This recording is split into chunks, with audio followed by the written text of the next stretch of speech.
Okay, so now we're going to work on the roundhouse, the tie kick, the shin kick. There's many different names for it. When doing this kick, there are a couple of things we want to watch for. We want to make sure we're hitting with the right impact weapon.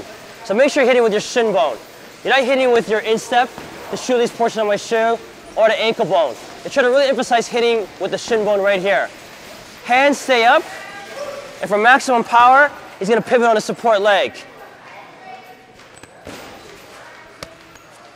So if we look at the kick here again, look at his hands. When he kicks, his hands stay up.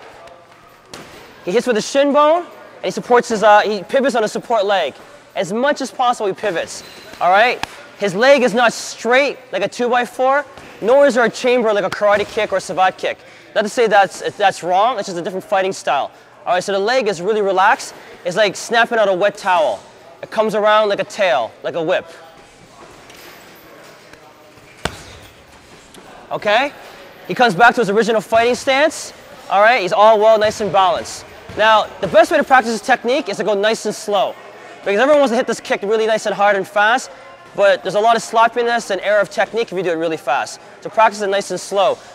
And one way to motivate our students to go slow is to make sure that they put a stool like this, and we kick over it nice and slow, and we place our kick on the bag.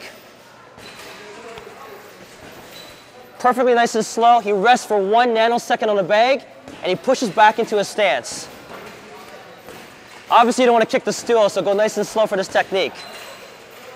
Now, another good thing that Mark is doing, a very fine detail, but a very important detail, is look at his right shoulder when he kicks. He brings that shoulder with him. Sometimes when people kick, they leave their shoulder behind. You kick, leave your shoulder behind. It's a really big mistake when you kick and leave your shoulder behind.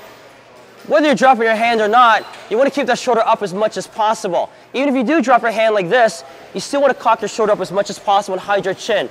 Because when you leave your shoulder behind like that, you're exposing your jawline, you're exposing your face, and you're only kicking with half your body. So make sure to rotate your upper body as much as possible too.